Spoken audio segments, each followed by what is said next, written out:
I'm so excited to welcome you to this very special episode of Beyond Budgets. We're actually celebrating 50 episodes, and my husband and my better half, Bryan, he's actually going to be the host, and I'm in the hot seat as the guest. So please give him grace. He's never done a podcast before. He's a longtime W-2 employee, and he's a recruiter for a global HR company. So we're going to be discussing the journey of the podcast and what you can expect going forward. All right, without further ado, I give you host Bryan Meyer. Yay! So thanks for having me as the host here, and congrats on celebrating 50 episodes, Deb. So wonderful to hear that. So first question, let's go back to the beginning. What made you start Beyond Budgets in the first place?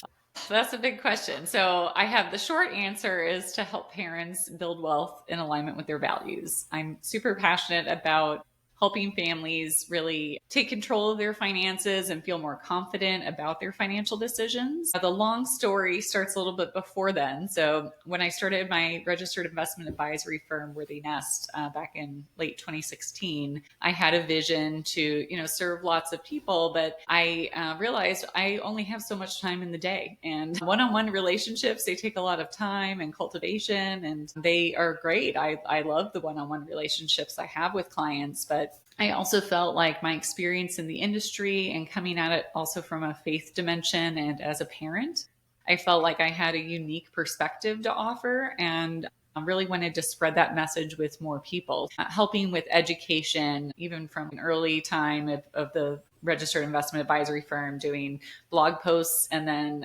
eventually writing the book, Redefining Family Wealth, and then really loving that writing journey for a while. Once the book was launched, I ended up doing quite a few guest podcasts where I was the person being interviewed. And that was actually a lot of fun. It was a little bit different dimension for me, but I enjoyed it. And then after my mom passed away in late 2022, I didn't have an interest in writing anymore. And I thought, okay, let's go back to something different and do the podcast.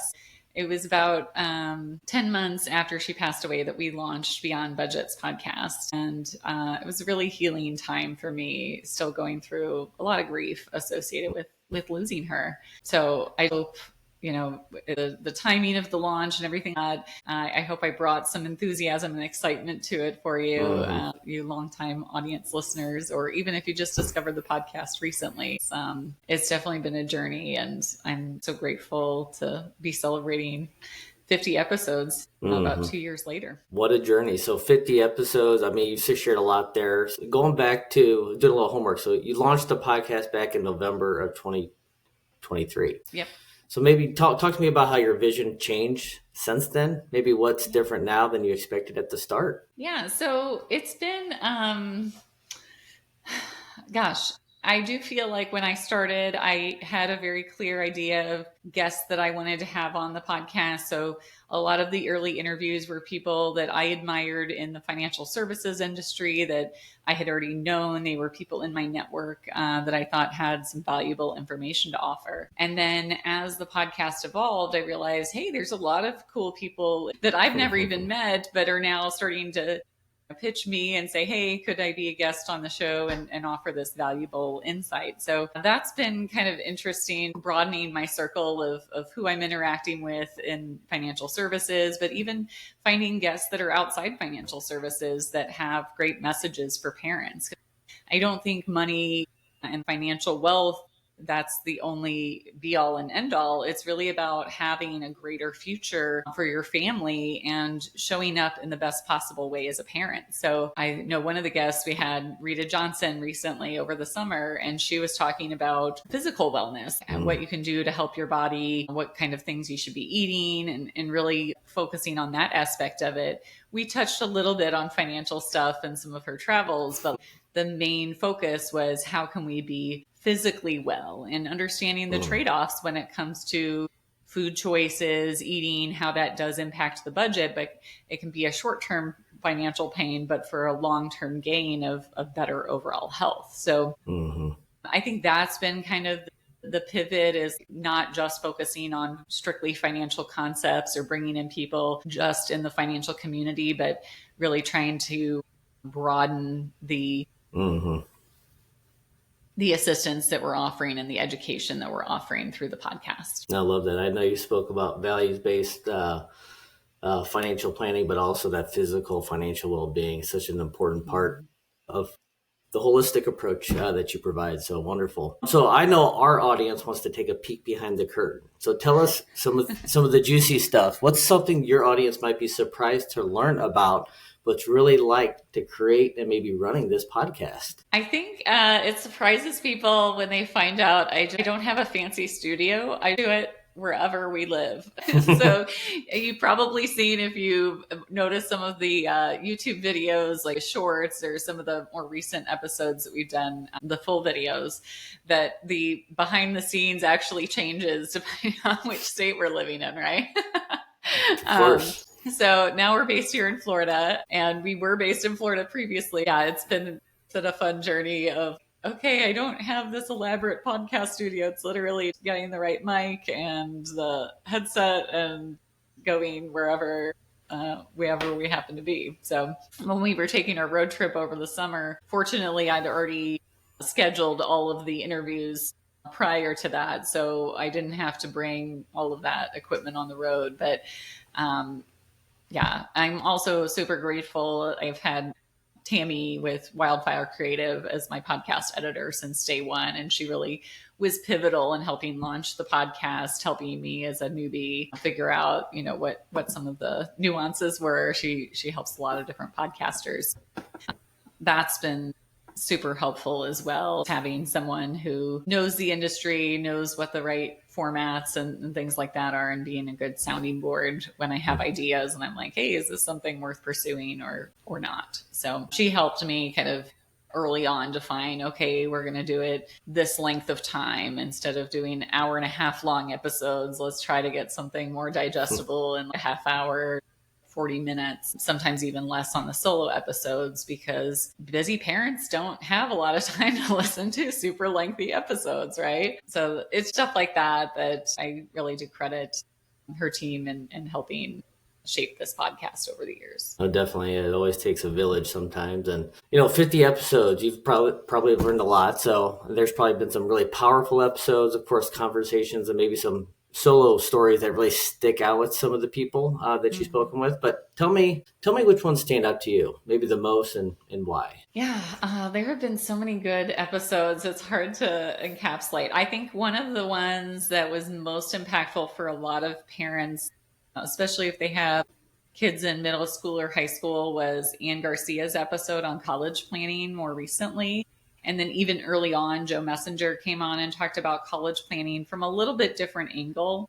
His was more on the funding side. Hers was more focused on being a mom of a daughter and a son, but different pathways, and how even though they were going to school at the same time, they were drawn to different schools, and how school choice can have a really big impact, not only financially, but in how the student's going to adapt during college. So I do love the college planning episodes. I found those super beneficial, and it's an area that I'm more interested in, growing my knowledge base as well. So I'm forgetting the exact titles on some of these, but Ann Garcia and Joe Messenger, those are the two college planning episodes. Ann's was pretty recent, earlier this year, and then Joe's was very close to when we launched the podcast in late 2023. So those were some favorites. And then I also really liked the solo episode on using values-based financial planning to make some big decisions. So that was when we were first moving from Florida back up to Missouri,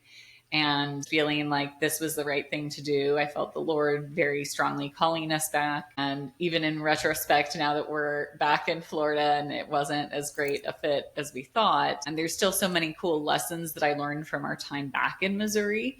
And one of that I want to mention is our marriage. I feel like God really strengthened our marriage in that time. When you're navigating huge life changes, it can either be a stressful point where you break or where you come closer together.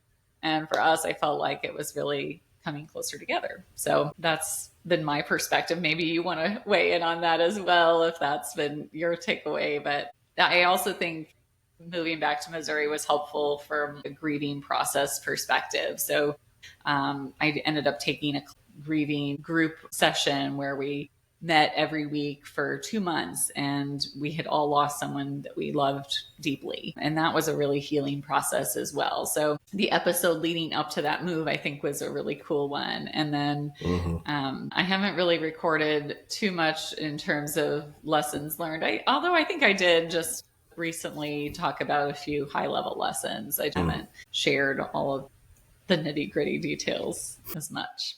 That's why we love the nitty gritty details. I mean, you bring up a few good points. I mean, with growing families, college planning is so important. We've got a young but growing family, one close to college. So financial planning for college or what the next steps are for our family is important financially, but also we know that it's super important for a lot of our neighbors, our friends and family that are in that same space. You mentioned worthy, the Lord drawing us, whether it's a strong marriage. For me personally, it's the marriage that builds that strong foundational base to grow our family with the mission that we liked, but with the Lord at the center. So yeah.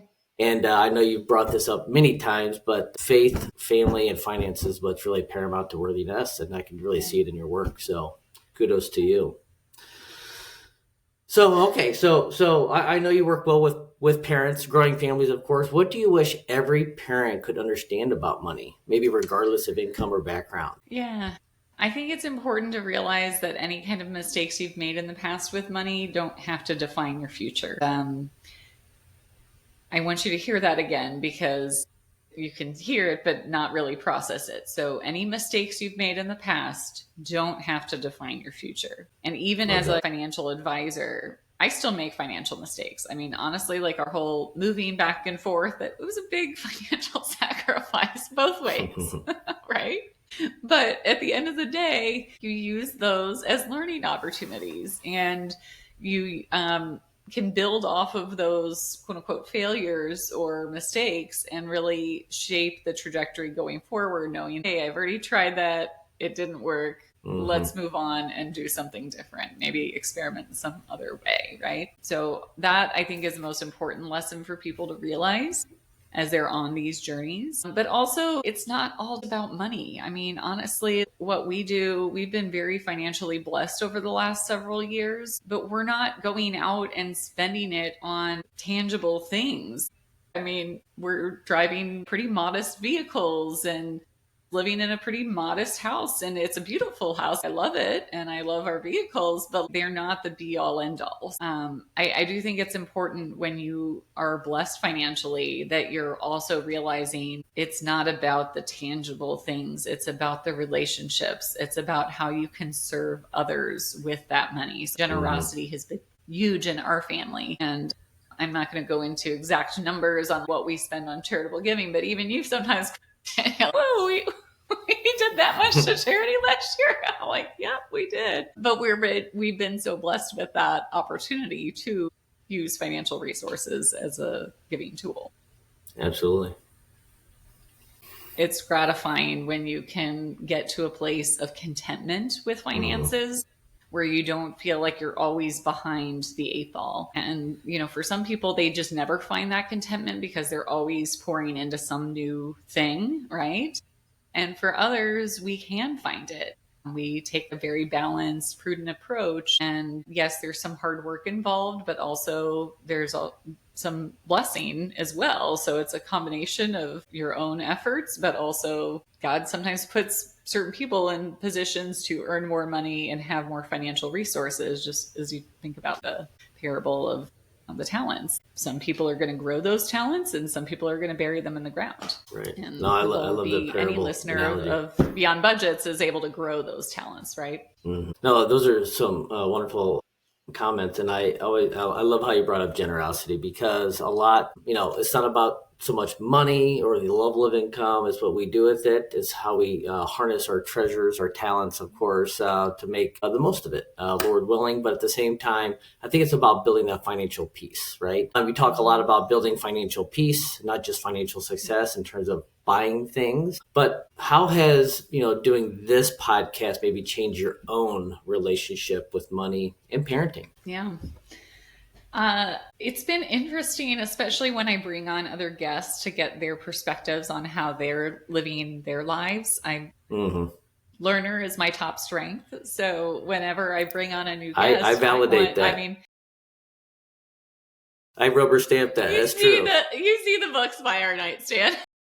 Of course, avid reader. Or the books behind me. Yeah, there are very few books I haven't read that are visually showing in the video here. But learner is my top strength. So anytime I can learn from someone else and use that to help our journey, I will take full advantage of that. So as an example, I remember Chris Baden came on the podcast and was talking about homeschooling. And this was a time that we were contemplating homeschooling ourselves. We have not actually gone down that road, but we were thinking about it strongly, getting him and his perspective on how his family's worked with homeschooling and how that impacts their budget.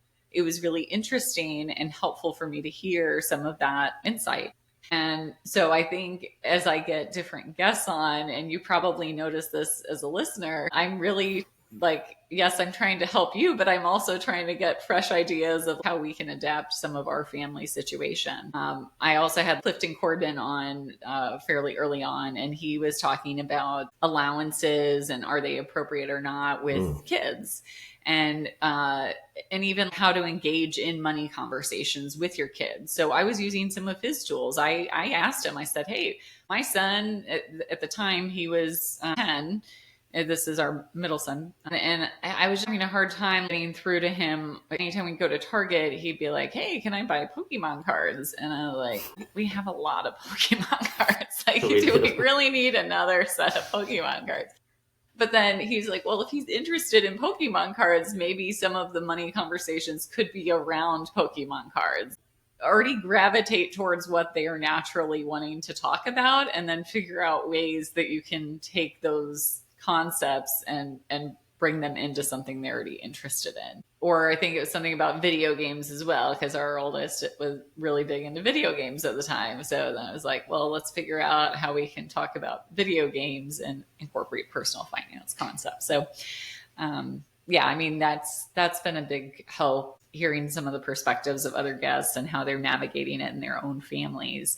And that's what I hope to share with you, the audience, because I do feel like it's good to hear that there's no one size fits all approach when it comes to building a solid family financial foundation. No, and that's wonderful. And I think, with the one size not fitting everyone approach, is more, as much as you can, as you're talking to these folks, all different levels, all different spectrums, you're getting a lot of good perspectives that you could share. And that's the whole, that's the whole point of this podcast, and WorthyNest and what they're driving.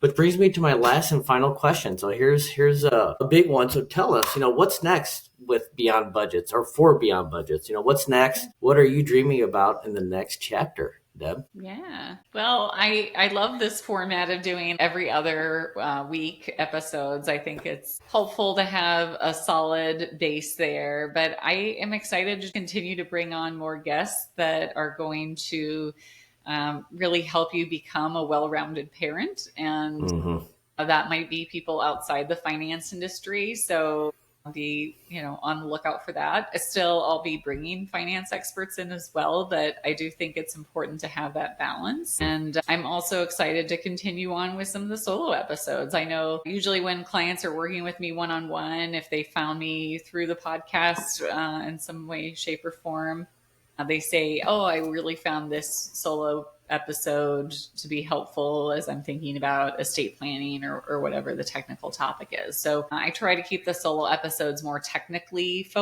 technical content, and more of the interviews, learning about whoever that guest is and their area of expertise. So it might not be as technical with a guest as what I'm trying to put into a solo episode, but hopefully it's a good mix of the two by alternating it. So that's what I would envision continuing to be Beyond Budgets. I don't anticipate any huge changes in terms of we're probably not ever going to have it like a weekly podcast. Unfortunately, I don't have the capacity or bandwidth to do the weekly commitment, but every other week seems to be that sweet spot where you can get some fun education, but you're also getting enough of a break that you don't have to be, changing your whole schedule just to to listen to the podcast. So that's what's on the horizon. Hopefully we'll Beautiful. be getting to 100 episodes in another 2 years or so. That's part of the journey, part of the growth. Yep. And that's how, I think you can kind of lay that path to help your audience grow as well. So, all right. So I lied. I must fall on the sword. I have one more question. Before I hand over the mic to its rightful owner, Deb, obviously, congrats again on 50 episodes. Who would have thought, right? But what would you say to the people who have been listening since episode 1? Mm-hmm. And I remember listening to that episode, by the way. It was great. But ever since episode 1, or maybe who just found the show last week, tell us a little bit about what you would say to those people today. Yeah, especially the people episode 1, the launch group. I am so appreciative of your support over the years. It's been a fun journey, and I hope it continues to be a useful journey for you in the future. I really do put my heart and soul into developing these episodes and making sure they meet standards of excellence. So I hope that comes through. If you ever have ideas for podcast guests that you'd like to hear, let me know. Like I said, I get quite a few inquiries on a weekly basis from people I don't know, or, podcast agencies where they're recommending guests. So I am very, picky about which guests that I bring on and make sure that they're going to add value. But if you know of someone in particular that you'd love to have on the show and you think they would be a good fit, that they, could help other parents like yourself, please feel free to send an email to info@WorthyNest.com. And then for those of you who just recently discovered the show, whether you discovered it last week or a few months ago, I'd encourage you to go back to some of the earlier episodes. There are a lot of valuable pieces of information in each episode that really can help you in every way with your financial life. So I kind of, on those earlier episodes, probably the first year, any of the solos, I was kind of following the format of the book, Redefining Family Wealth. So if you're not much of a reader, and I know, Bryan, you probably prefer the podcast over reading. I do. It can be really helpful to go back to some of those solo episodes and get some of the concepts that were developed in that book. And the book is quite a bit older now. It was published in 2019. Any of the podcast episodes are going to bring forth some of the additional information that I've discovered since then. So I hope that's a helpful point of reference. But either way, I'm grateful. And I'd encourage you, if you're not already on the email list for WorthyNest, please go ahead, and in the show notes, I'll put a link where you can either take a free quiz or download the free guide directly. There's a guide called Family Finance Myths, the top 10 family finance myths. And then there's also a quiz if you're trying to kind of gauge what your financial wellness level is. That's a 2-minute free quiz. Either pathway will get you on that list. And then you'll receive emails from me on Fridays. So some Fridays I'm really religious about sending it every Friday. And then others I'm like, I'll do it every other week after a podcast episode's released.